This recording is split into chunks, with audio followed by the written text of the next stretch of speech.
আবার শুরু হইতেছে র্যাবের তাণ্ডব। গুম খুন আবার শুরু হবে। প্রথম পদক্ষেপ ছিল গুম আইন বাতিল করা। এখন বিএনপি র্যাবকে শক্তিশালী করতেছে। আমরা তো তখন বুঝি নাই যে কেন গুম আইন বাতিল করলো বিএনপি। এখন পুরা ছবিটা পরিষ্কার হইতেছে। হাসিনার চাইতো ভয়ঙ্কর মানবাধিকার লঙ্ঘন নামে আসতেছে বিএনপির হাত ধইরা। ব্যানে ব্যানে করছি না, এই যে দেখেন র্যাবরে 163টা নতুন গাড়ি কিনে দিতেছে বিএনপি সরকার। জঙ্গল সলিমপুরে নতুন ট্রেনিং সেন্টার হইতেছে। আমেরিকার স্যাংশন খাওয়া এই খুনে বাহিনীকে বিএনপি আবার পাইলা পুষা বড় করতেছে। এমনি এমনি না, ওইগুলা করার জন্য কইতেছে নাম পাল্টাবে, নতুন আইন করবে, যেন মানবাধিকার মাইনা চলে এই খুনি বাহিনী। এই র্যাব বিএনপির ইলিয়াস আলীরে গুম করেছিল।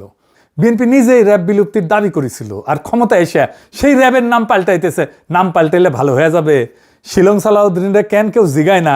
র্যাব তো বিএনপি বানাইছিল। র্যাব চলে কোন আইনে জানেন? আসেন সেটা একটু বুঝে দেখি র্যাব কোন আইনে চলে। র্যাব চলে অস্ত্রধারী পুলিশ ব্যাটালিয়ন সংশোধন আইন 2003-এর অধীনে। এরা 9 জুলাই 2003 সালে পাশ হয়েছে খালেদা জিয়ার আমলে। আর এই আইনটা যেটা সংশোধন করে র্যাব বানানো হয়েছে সেটা 1979 সালের অস্ত্রধারী পুলিশ ব্যাটালিয়ন অধ্যাদেশ, জিয়াউর রহমান সরকারের আমলে সামরিক অধ্যাদেশ। মূল আইনটা 1979 সালের অধ্যাদেশ, জিয়াউর রহমানের সামরিক সরকারের। আর 2003-এর সংশোধনীটা খালেদা জিয়ার সরকারের। অর্থাৎ র্যাবের আইনি কাঠামো যেটা পুরাপুরি বিএনপি পরিবারের নির্মাণ। র্যাব যে দুইটা আইনি কাঠামোর উপরে দাঁড়ায় আছে, দুইটাই বিএনপির তৈরি। আর এখন কইতেছে আইন পাল্টাবে। তো আগে যখন র্যাব বানানো হয়েছিল তখন এই আইনের কথা ভাবেন নাই কেন? বালশুন, র্যাব যে আইনে খুনি দানে হইয়া উঠছে সে আইন তো আপনারই বানানো, এটা দায় কার?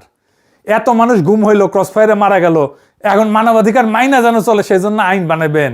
র্যাব তো আইন মাইনাই খুন করছে। যে আইন বানাবেন সেই আইন মাইনা খুন অব্যাহত রাখবে। যে মানুষগুলো মারা গেল, নিখোঁজ হইল, তাদের জীবন কি মূল্যহীন? তো র্যাব কিভাবে তৈরি হয়েছিল সেটা আপনারা জানেন? আপনাদের বলি, হয়তো অনেকেরই জানেন না, ইয়াংরা হয়তো অনেকেই জানে না। আসেন সেটা একটু বলি। 2002 সালে খালেদা জিয়া ক্ষমতা এসেছিল সন্ত্রাস নিয়ন্ত্রণ করার প্রতিশ্রুতি দিয়া। উল্টা আইন শৃঙ্খলা পরিস্থিতি একেবারে যাচ্ছাতেই হয়ে গেছিল। ঢাকা শহরে কয়েকজন কমিশনার খুন হইল। প্রকাশ্য দিবালোকে খালেদা জিয়া আর্মি নামাইল, নাম দিল অপারেশন ক্লিন হার্ট। আর্মি ধরে নিয়ে যাইতো যারে তারে। আর্মি ক্যাম্পে নির্যাতনে যারা মারা যেত কইতো হার্ট অ্যাটাক করছে। অপারেশনে 40,000-এর বেশি নিরাপত্তা বাহিনী অংশগ্রহণ করেছিল। যৌথ বাহিনী 11,245 জনকে গ্রেপ্তার করছিল। শত শত মানুষ আহত হয়েছিল। 40 জনের বেশি হেফাজতে মারা গেছিল। 40 জন। এইসব বিচার বহির্ভূত হত্যাকাণ্ডকে খালেদা জিয়ার সরকার ইন্ডেমনিটি দিল। আইন শৃঙ্খলা পরিস্থিতির ড্রামাটিক উন্নতি হয়েছিল, এটা সত্য। তো বাঙ্গুরা তখন বুদ্ধি বের করলো, এইভাবে তাইলে সন্ত্রাস নিয়ন্ত্রণে রাখা যায়, আর্মি থাকতে হবে মাঠে। তৈরি হইল র্যাব। কালো পোশাক কেন হইল জানেন র্যাবের? সর্দির বডিগার্ডরা যে জয় বাংলা করেছিল বেঙ্গল ল্যান্সার, তাদের ইউনিফর্ম। এই যে দেখেন বেঙ্গল ল্যান্সারের ইউনিফর্ম ট্যাঙ্কের উপরে দেখেছেন কালো, ওটাই। এই র্যাব গঠন করাটাই তো আইনত একটা ভুল ধারণা, মারাত্মক ভুল ধারণা। বাঙ্গুরা এমনই গর্ধব যে এটা যে খুনি বাহিনী হয়ে উঠবে সেটা বুঝতে পারেন। এটা প্রথমেই বোঝা যায়। কেন এটা ভুল ধারণা আসেন বুঝায় বলি। র্যাব বানানোর লক্ষ্যই ছিল আর্মিকে দিয়া সিভিল ক্রিমিনাল অ্যাক্টিভিটিস সামাল দেওয়া। কিন্তু সেনাবাহিনী দেশের সিভিল সিটিজেনের সাথে তো ডিল করার জন্য তৈরি হয় নাই। সেনাবাহিনী কি করে? সেনাবাহিনী কারে ফাইট করে? দেশের শত্রুরে ফাইট করে। সে দেশের শত্রুর সাথে ডিল করে। সেইখানে সে হয় শত্রুকে নিশ্চিহ্ন করে দেবে, নয়তো নিজে নিশ্চিহ্ন হয়ে যাবে। এখানে কোনো আইন নাই, মানে আন্তর্জাতিক আইন আছে, সে যুদ্ধাপরাধ করতে পারবে না। কিন্তু বোমা ফেলায় যদি শত্রু সেনাদের সাফা কইরা দেয়, মিলিটারির কোনো অপরাধ নাই, বরং আমরা মেডেল দিয়ে তারে পুরস্কৃত করব। তাই মিলিটারি মাইন্ডসেট একদম আলাদা।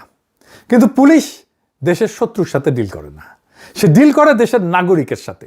তাকে দেশের আইন মাইনা, নাগরিক অধিকারের সীমানা মাইনা ডিল করতে হয়। সে শুধু অপরাধীর সাথে কিন্তু ডিল করে না, সে নিরপরাধ মানুষের সাথেও ডিল করে, ভালো মানুষের সাথেও ডিল করে। ধরেন ইমিগ্রেশন পুলিশ, সে কি অপরাধীর সাথে ডিল করে? বা ট্রাফিক পুলিশ। আবার ধরেন কোনো ক্রাইম হয়নি, তাও তো পুলিশ লাগে। জিনিস হারাইলে তো পুলিশে ডায়েরি করতে হয় থানায়। রাস্তায় দুর্ঘটনা হইলে পুলিশকে ডিল করতে হয়। কেউ হারাইয়া গেলে আমরা পুলিশের সাহায্য নিই। ধরেন কেউ রাগ কইরা বাসা থেকে বের হয়ে গেছে, আপনি খুঁজে পাইতেছেন না, এটা তো ক্রিমিনাল অফেন্স না, কে ডিল করবে? পুলিশই তো। তো এই পুলিশের কাজ মিলিটারি মাইন্ডসেট দিয়ে চালানো যাবে? মিলিটারির মতো করে সিভিল ইস্যু ডিল করা যাবে? তাইলে করা যাবে? এটা হবে না তো। প্রতিষ্ঠার পরে খালেদা জিয়া র্যাবের ভূমিকা প্রশংসা করছিলেন, বলছিলেন যে প্রশংসা করতেছে সন্ত্রাস দমনে সাহসী এবং নিরপেক্ষ অভিযান চালানোর জন্য। পরে উনি বুঝেছিলেন যে ভুল হয়েছে। ভুল বুঝে কি করলেন? 2014 সালে খালেদা জিয়া র্যাবকে ক্যান্সার বলে বিলুপ্তির দাবি করলেন। নারায়ণগঞ্জে 7 খুনের পর খালেদা জিয়া প্রথম প্রকাশ্যে র্যাব বিলুপ্তির দাবি তোলেন।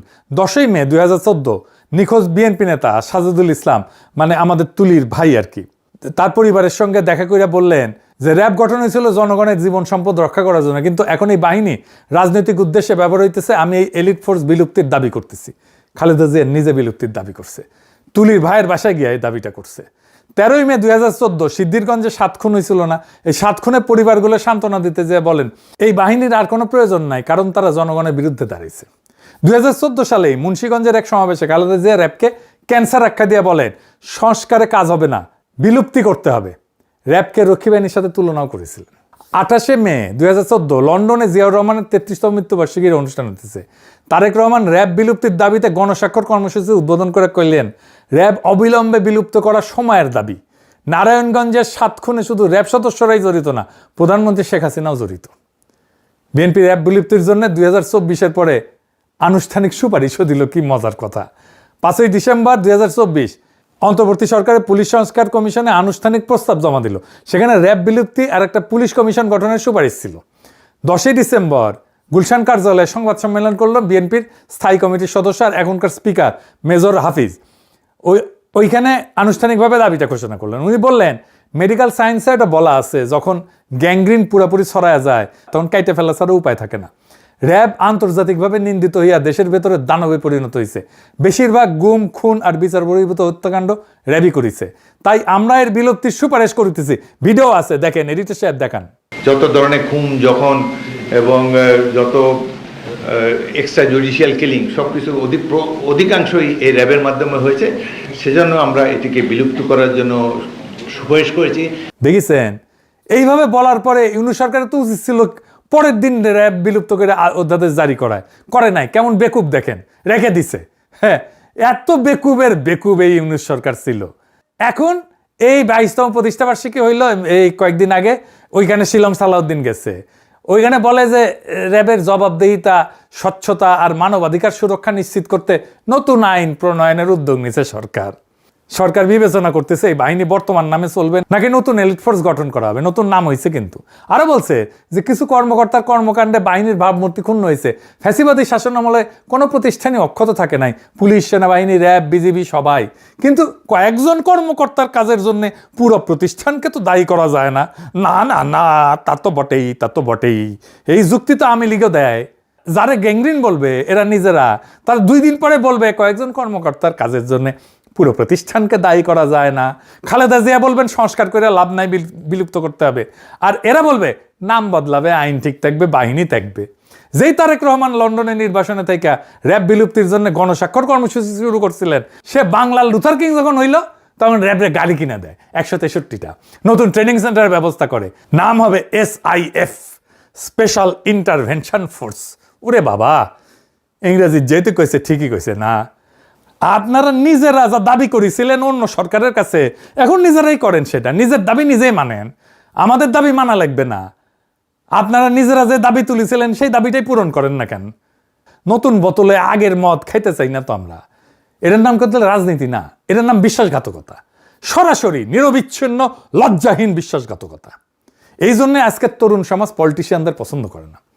এদের কোনো কথার দাম নাই, 1 ফুটা পয়সা দাম নাই। তারেক রহমান নিজের প্রতি কমিটমেন্ট তো রাখেনি, নিজের মায়ের একটা অঙ্গীকারও রাখে না। তারেক রহমান খালেদা জিয়ার জানাজায় গিয়ে সবাইরে বলছে আম্মার যদি কোনো পাওনা থাকে সেটা আমি শোধ করব।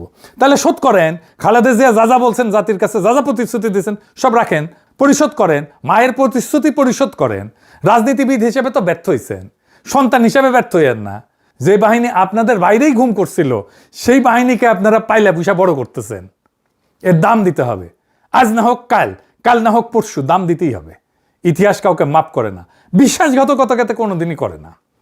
আপনারা যা বলছিলেন সেটা করেন, আর যদি সেটা না করেন তাহলে বাংলাদেশের মানুষ আপনাদেরকে ইতিহাসের সেই আস্তে করে ছুঁড়ে মারবে যেই আস্তে করে হাসিনাকে তারা ছুঁড়ে মারছে। ইনকিলাব জিন্দাবাদ।